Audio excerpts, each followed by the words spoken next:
Hi, I'm Bob Tyler. I'm here with with Sam Kane, one of our lawyers who happens to be in South Korea, living there at this point, and Chant's son. Chant's son's father was arrested. He's a pastor, and that's why we're here talking today. Guys, welcome. Chance, your what's the proper pronunciation of your name? Chance is the best way to address me if that's okay with you. Chance. Love it. Yeah. Okay. Yeah. Um, and Sam, you guys are, Sam's a practicing lawyer.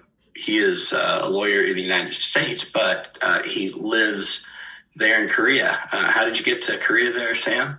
My wife is Korean, so one of us had to move, and it made sense for me to come to Korea. I've lived in Korea before, had some Korean exchange students in high school, so I knew the culture. I like the country a lot, so I ended up here. So we've learned some interesting things of late. Sam, you had told me that you were jogging down the street one day, and it was pretty quiet one evening. Tell us that story. Yeah, I went and played soccer one night with a friend, and I decided to run home through downtown Seoul. And I had my music on. I wasn't thinking too much, but then I realized it was no cars anywhere. Everything was dead quiet. Then I saw a military vehicle. It was the only vehicle in the street, and it was going pretty quick.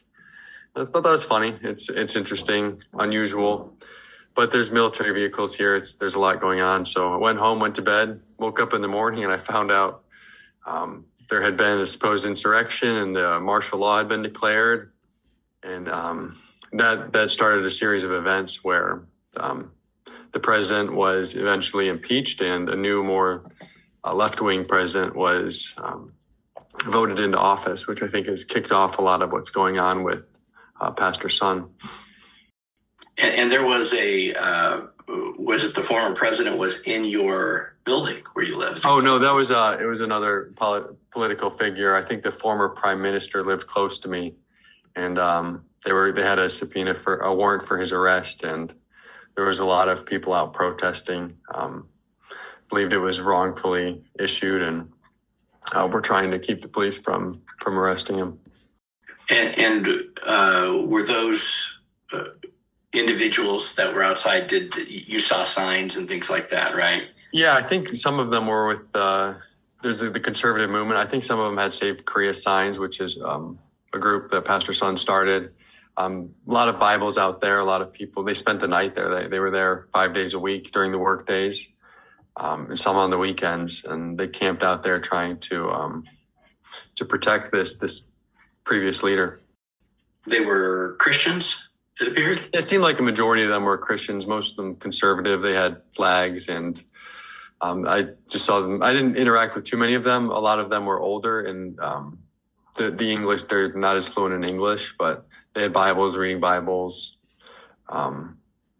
Yeah, I would have thought they were Christian from how they were acting. Do you read Korean or speak Korean? I can ask if anyone wants to go to the convenience store or the library, but I can read what the letters sound like, but my understanding is pretty low. Okay. So that's a little background of what's been going on in the last, year? Yeah. So I think Chance would know a little better. I think it's been last December is when all this happened. So let's go to Chance.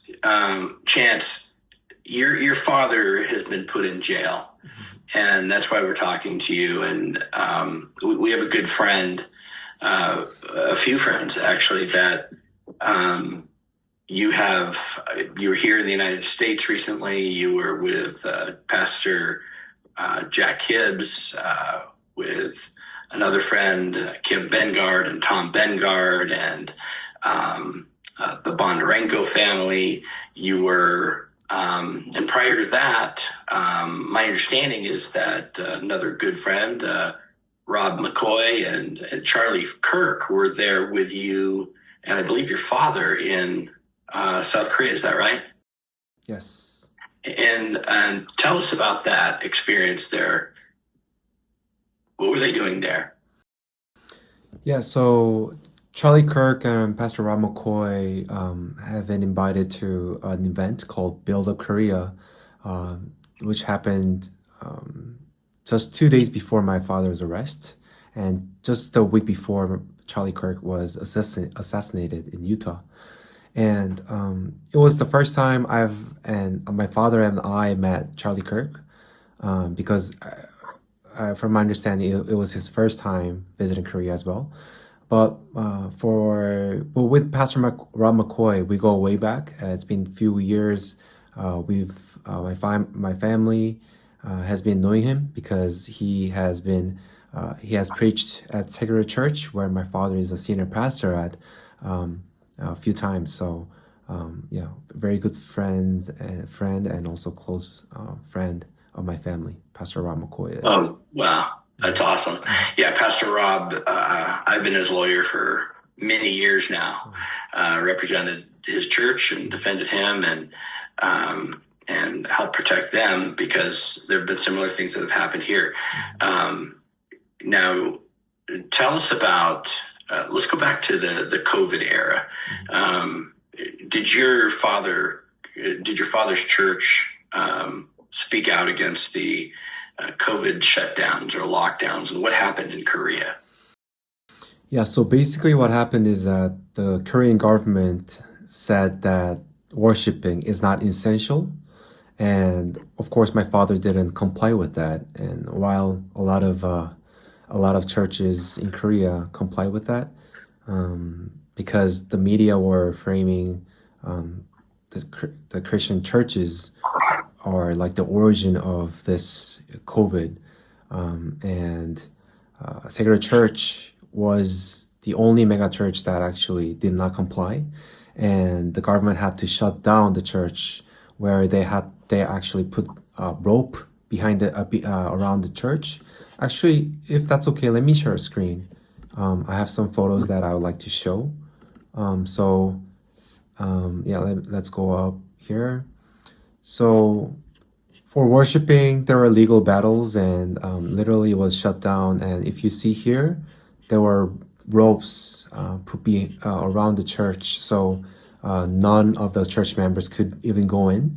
And although it was freezing cold outside in the winter, the congregants of Sacred Church still worship God even offline, in the yard.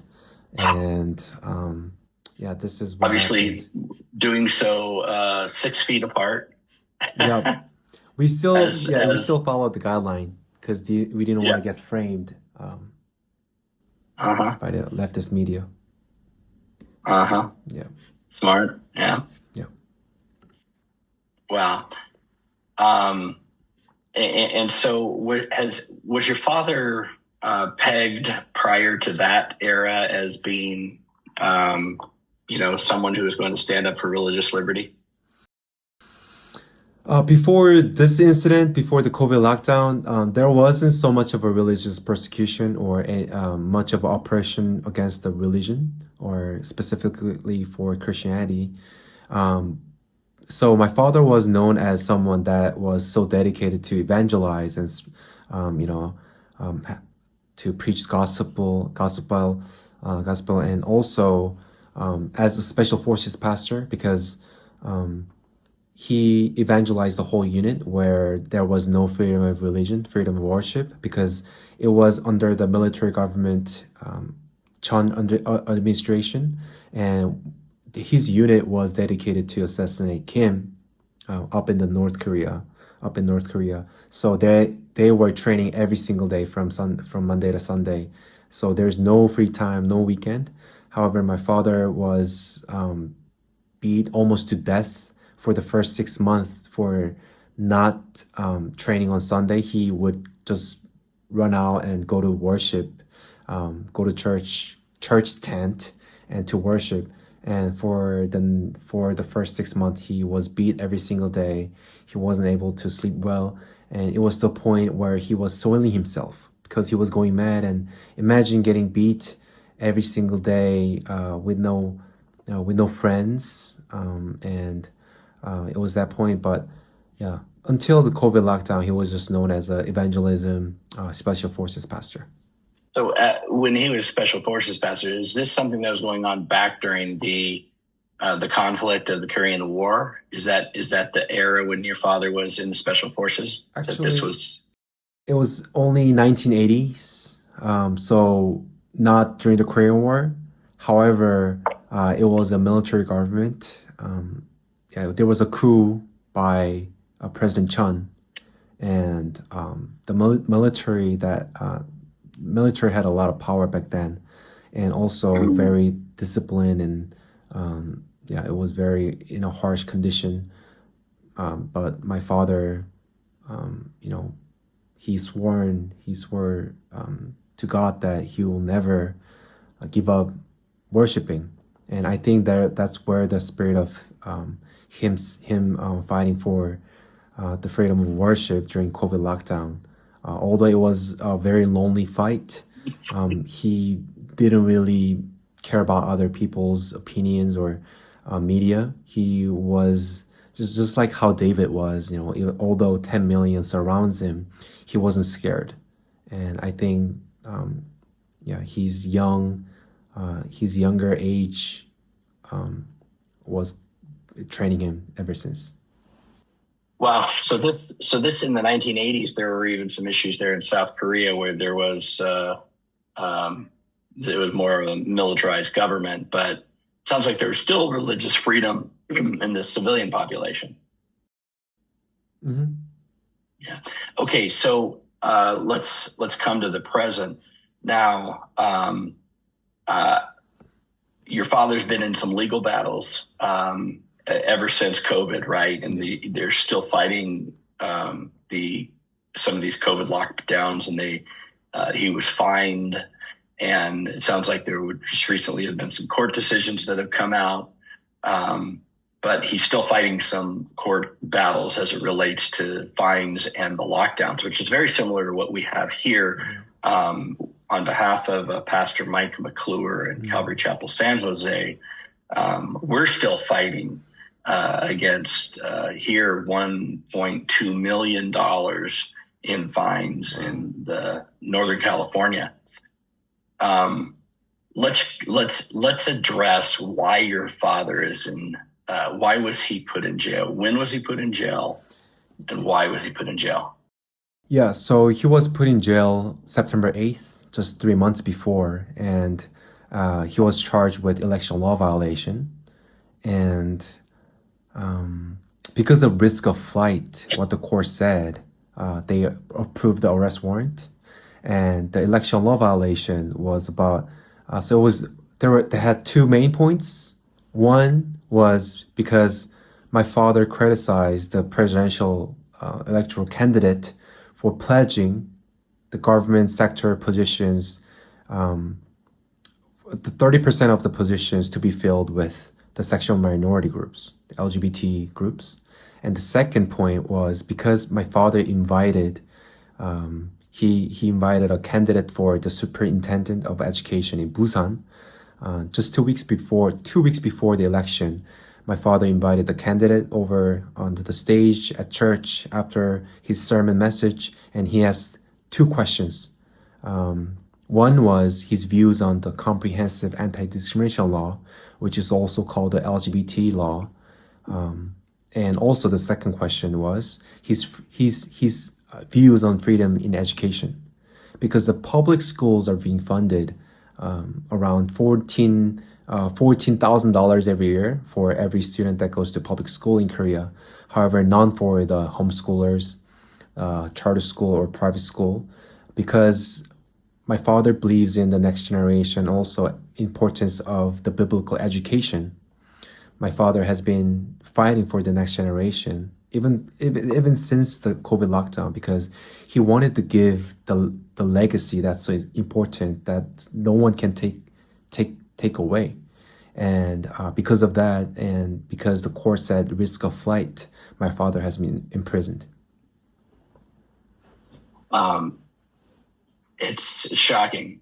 Here in America, here in the United States, we have something called the Johnson Amendment that is being used to threaten churches to try to say, you're not permitted to talk, to take political positions. And it has silenced churches and prevented them, attempted to prevent them from getting engaged. We believe that Johnson Amendment is excuse me, I have a frog in my throat. We believe that Johnson Amendment is unconstitutional, and we'll fight for that. Thankfully, right now, that's not something the IRS seems to be terribly interested in with the Trump administration. In fact, there have been some laws that have discussed. Well, I should say there is a case that the Justice Department seems to say it's unconstitutional as well. So we'll see where that goes with the next administration. However, it's there in South Korea. The current is it the current administration? Is it president? Is it the prime minister? Who's at the top of the food chain in politics in South Korea? President. And he's actually the one who said that there's no such thing as checks and balances. The elected ones, which are the legislative and the executive as himself should have more power over the judicial branch, which has been also controversial. But the president is the top of the chain. And so, is this the president? What is his leaning politically? Leftist. When it comes to, he's a leftist. Yep. Now, is he leaning more toward a communist view, a socialist view? What's his perspective? Do you know? Yeah, he's very known as a socialist because he's all about not making the low-income families to pay tax. He's all about giving the benefit to everyone, not selectively. So basically, he's been overspending the budget, and basically the populism is what we call in Korea, trying to buy off the votes, basically. And is he embracing the gender ideology and the LGBTQ ideology? Yeah, during the election period, the reason my father criticized the candidate is because he promised to fill out 30% of the government official positions with the sexual minority groups. So LGBT, the wokeism, has been deep down rooted into the Korean society as well. So you had mentioned in another conversation we had that South Korea is beginning to lean toward China. And tell us about that a little bit. Yeah, so there have been a lot of protests, not only from the leftists, but also from the right-wing organizations as well. And whenever the leftist protests were tearing down and burning down the Korean flag and the US flag, the government didn't say anything.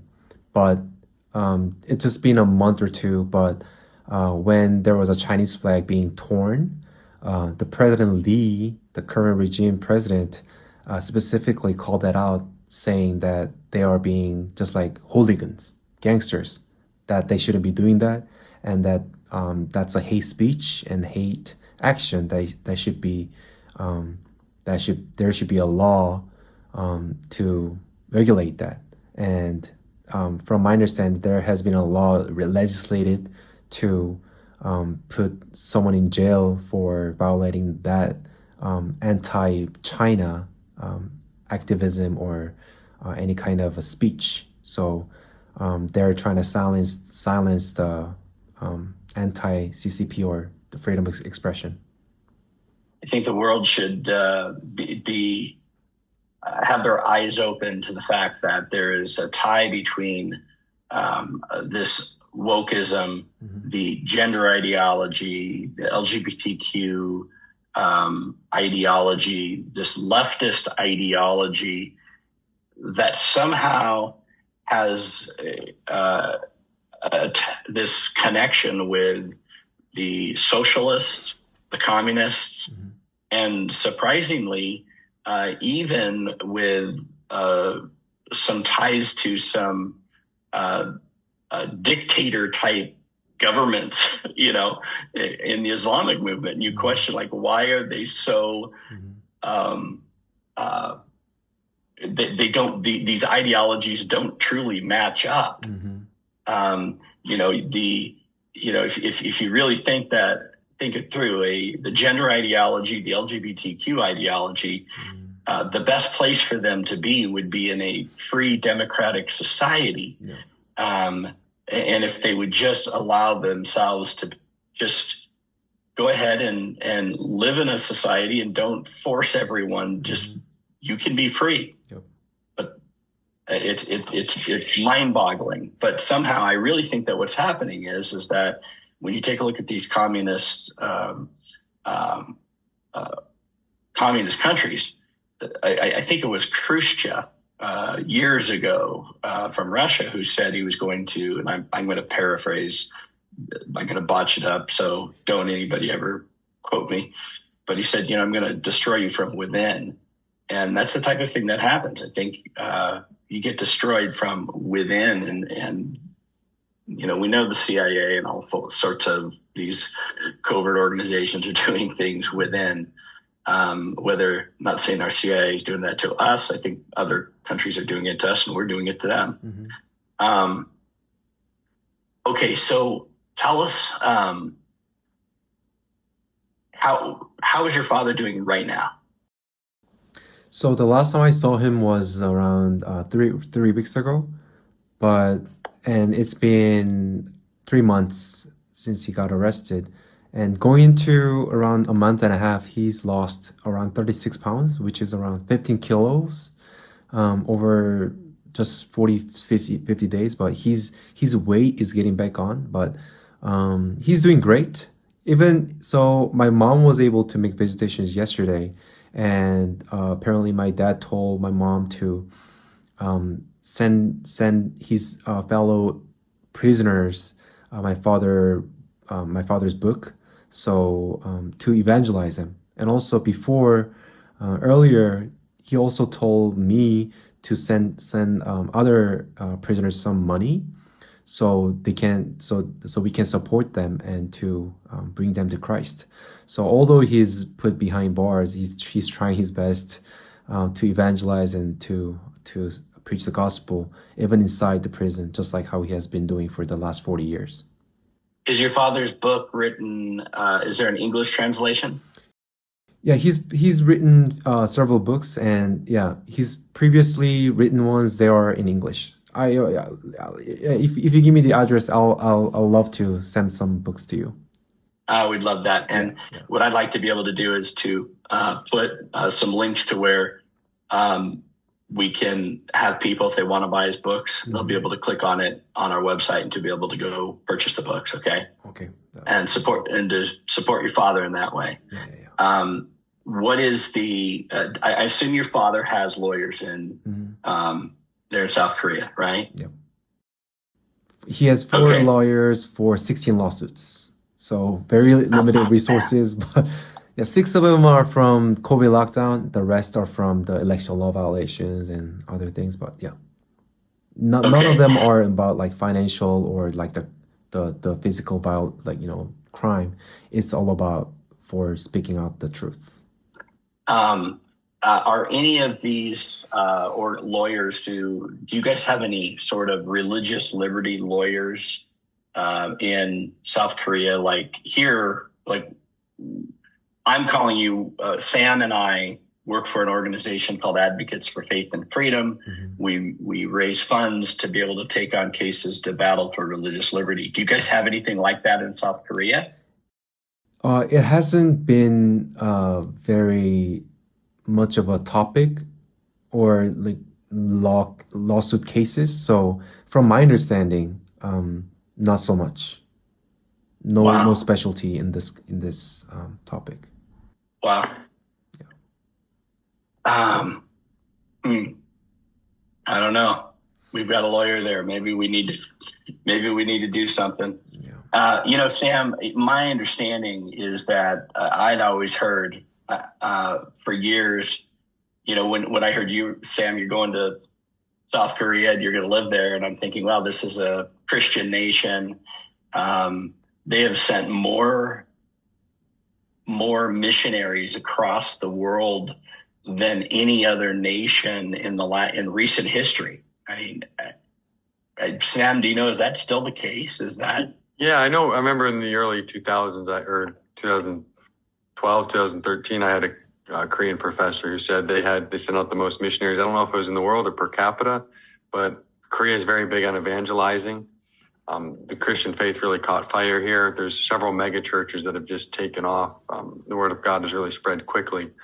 But then as we've seen, there's kind of a dichotomy between it's the older generation, and then the newer generation has become less faithful and has gone more left wing, and we see more LGBTQ ideologies and a president who supports them.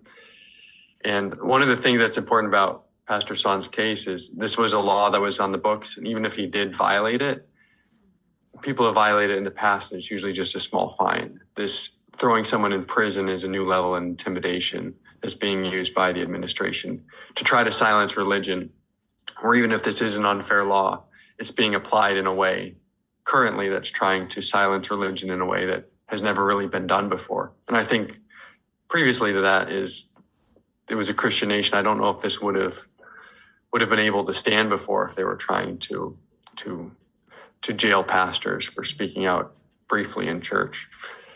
So yeah, I don't know.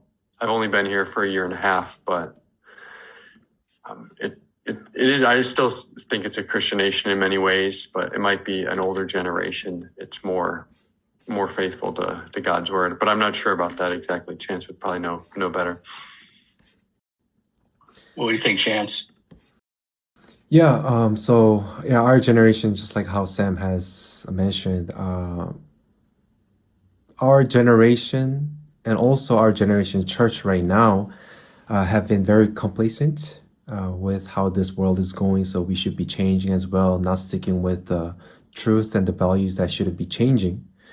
And how the media have been able to framing church that stands firm in faith and what the Bible says this is sinful and what's not, have been framed as the far right and extremist.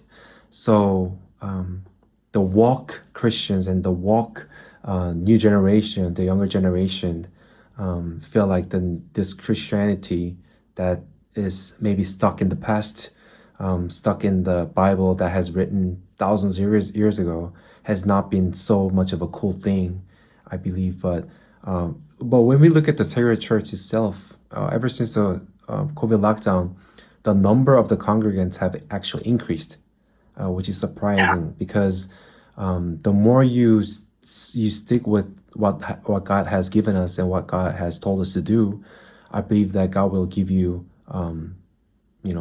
more prosperity, and God will bless us even more. But a lot of times we are just too afraid to lose our values or what we have. But when we get rid of that fear, I feel like we will win the battle. Because to mention just briefly about the military government back in 1970s and 80s, so there are a lot of demonstrations and protests by the leftists back then, because because of the era of dictatorship they call. But even during that era, temples, the Buddhist temples, Christian churches weren't raided, and they were never attacked, even by the military government. However, even under the dictatorship. However, secular church this year May, just 7 months ago, has been raided and seized by the police, which is basically unprecedented. And in July, Yeouido Full Gospel Church, which is the biggest church in Korea, has also been raided. And another, so there's a Reverend Billy Kim, who was the interpreter for Billy Graham's crusade in Korea, that had millions of people, and his media company, Far East broadcasting company has also been raided. So the most vocal church, pastor, my father, secular church, most influential, Dr. Billy Kim's media company, and Yoido Full Gospel Church, which is the biggest church in Korea, have been raided and being attacked. And because not enough of Korean churches have been speaking out, and because we have been silenced by the government and the media, they are able to lock my father up for risk of flight, which is absurd reason to lock a pastor up, because my father has been serving the same community in the same area for the last 33 years, even without even taking a sabbatical. But calling him that he would, flee and putting my father behind bar is, it makes no sense, because for the other cases from COVID lockdown, he has never missed a court case or investigation, and he has been very cooperative with any judicial request. But risk of flight, arresting my father for that reason, has been just nonsense to my family, the church, and Christians in Korea. How many years or months is your father facing in jail? We don't know yet, but as Sam mentioned earlier, when we look at the precedents of the election law violation, it's at most a finement of $2,000, $800, $1,000. But during the second hearing that just happened a week ago, the prosecutors asked for 1 year imprisonment. And the attorneys are saying that the current government might be adding up more charges to keep my father behind bars, so he won't be able to mobilize Christians or the conservatives, just keep him basically shut down. And yeah, we don't know yet. So they're asking for 1 year in jail for this case. Right. For this one case, but you think they're trying to add on more charges to maybe keep him in longer? They could try to do that, is what we think. Okay. All right. And when's the next election? June 3rd next year. So in 6 months. Okay. So of course they'd like to keep him in jail until after that election. Okay.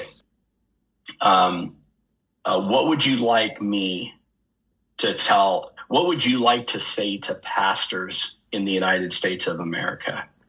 How can they help? Yeah, I would love you to tell the pastors in the U.S. that this is not just about one pastor, and this is not about just a foreigner that has been fighting for the religious liberty and also biblical values. But as fellow Christians, that we should stand close, we should stand together, and also we should be helping out each other. As long as, of course, we are being faithful to God, not only we should be praying for each other, but also act upon. And if we could have maybe pastors from the U.S. and people in the U.S. to sign petitions to not just release my father, but for the religious liberty in Korea, and also freedom of expression and freedom in general, that would be very helpful. And maybe have the leaders in the U.S. to urge the Korean government to guarantee freedom in Korea. That would be very powerful, and that would be helping out the free nation. Well, we're going to do that exactly. That is what is on our website. If anybody if they go to our website, they'll have the opportunity to sign this petition. Not only pastors, but other people, and we're going to do our best to get this to the Secretary of State Marco Rubio, to the leaders of our government, maybe even President Trump, and Lord willing, there will be some pressure that we, the Christian church in America, can help to apply to our government because we have to stand up. There's a lot of things going on, and let this be a message to the pastors in America as well, that, we are the largest city in America, just elected a socialist mayor. And let us not be surprised at what could happen. These things, seeing our country go the same way, wouldn't be a terrible surprise. And so we have to be very cognizant of that. And is there anything else? Of course, we'll be praying for you, your mom, your father. Do you have any siblings? Yeah, I have an older brother and older sister. Okay. And tell us about for yourself. I'd asked you about the risk. What do you think the risk is for yourself in regard to just doing this video? I asked you, I was concerned about if you do this video, could you find yourself in jail? And you seemed to be willing, but tell me, what do you have any concerns? So the police have accessed my the telecommunication logs of my brothers and sisters a few months back, and they have delayed the notification of accessing our personal information. And they're definitely coming after the church, the pastors, and our family as well. And there was also articles about me and my brother trying to connect with like the far right extremists from in the U.S. With pictures of me going to D.C. and California, speaking at CPAC Summit and all that. And they are coming after my family as well. But this is the fight that God has already won. So we got to be faithful to just fight the battle. And this is going to be temporary, although it might be years and years after years, but this life is temporary. So I'm praying that I don't forget about that and remind myself that what's after this life and how God will be watching me from the above. And I want to make God proud. So I want to make my family proud, and as we just trying to have that spirit for each other, and that has been the core value of my family. Yeah. I'm gonna ask one last question, and then I'm gonna turn it over to Sam for any of his last thoughts. Your father was arrested 2 days after Charlie Kirk and Pastor Rob McCoy were there with your father at his church, right? Actually, it was at an event. It wasn't at my father's church. Yeah, but okay. Do you think that had anything to do with your father being arrested 2 days later? It could. That event, it connection with Charlie, Rob. Of course, I can't say 100%, but majority it could be, because the media have been trying really hard to frame Charlie Kirk as the extremist and far right as well. So it could have been the case as well. Okay. Did Charlie's assassination have an impact on young people in South Korea? It has awakened so many young adults, and the videos have been translated into Korean, and their views were going up millions and hundreds of thousands, if not, and it has been impacting young Christians all over in South Korea. Oh, wow. Yeah. Awesome. Praise the Lord. Praise the Lord. Sam? I think that's pretty thorough. We just talked before. I didn't realize how big your father's church was. I said 5,000 to 10,000 weekly members. Is there anything? What do you think? What does your father want out of this? What would his goal be for religious freedom in Korea? Would it be overturning these laws that don't allow him to speak about religion, or just fair treatment? Does your father have any hopes for what would happen through his trials and tribulations? Yeah, so 2 days before my father's arrest, my father met Pastor Rob and Charlie Kirk. And the day before my father's arrest, during his sermon message, he said he's not afraid to go to jail. Because if this can be an opportunity to wake up the church and free the nation and set up the presidents, how important freedom is, that he's willing to. He's willing to. So let the world know what we should be fighting for.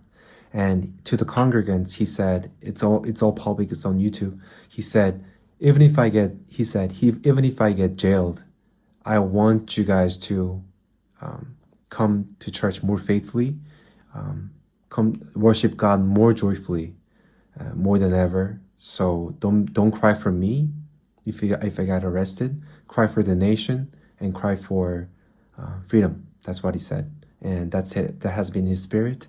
He doesn't pray for his release, or he doesn't pray for his fair treatment. He prays for the churches to wake up, and also for the world to have a firmness of the faith that we should be having. Yeah. Wow, that's awesome. Yeah, I think those are really strong words to end with for me. I mean, it's really a selfless faith your father has shown through these times. Yeah, my father has. I want to mention one. Just say the last sentence. My father has always told me, truth will never bow to power. Power must bow to truth, and that truth will always win. So it might be a lonely fight, but looking back after a decade or two, that we'll be thankful to be used for God's kingdom. That's what he has always told me. Wow. We'll have to use that quote. Truth will never bow to power. Yeah. Actually, can I mention one last thing?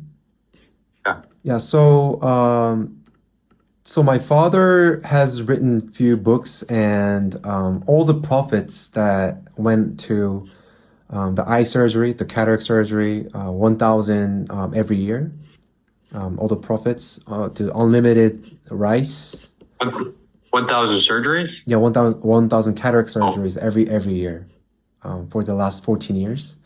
And free unlimited rice, psychology and also legal support, free, covered by the church, and free wedding venue and free food. Because wedding expenses are very high in Korea. That's why the birth rate is going really bad, and free funeral and also family photos.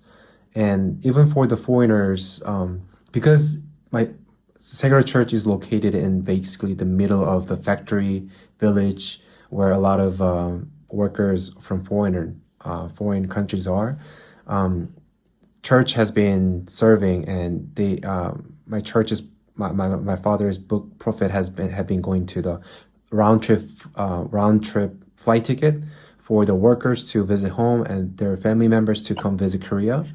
So this has been basically the spirit of my father, trying to serve the community. So all the book prophets have been going into the community, and he hasn't taken a penny. So also one thing, it might be a joke, but this has got me scoffed a little bit. So one comment from congregants was that risk of flight kind of makes sense because none of our family members owns a house.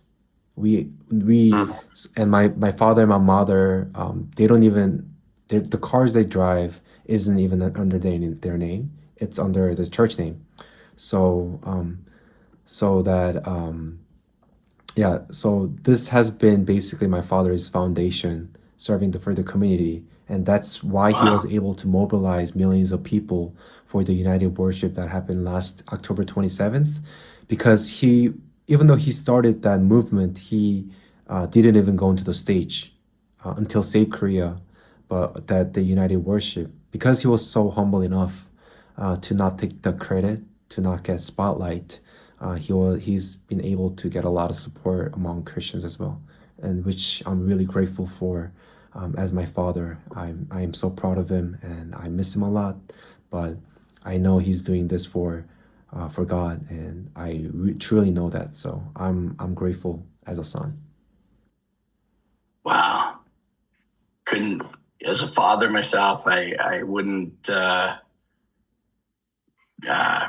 I'm sure if he had an opportunity to hear that himself, he would be blessed beyond words. You just wouldn't know how much that would mean to him. So, well, awesome. Thank you. We're going to be praying for him. We're going to try to get this word out. We're going to do what we can, and we'll be in touch. All right. Thank you so much, Rob. Thank you so much, Sam. Thanks. I really appreciate your Thank you. time. Yeah. Thank you.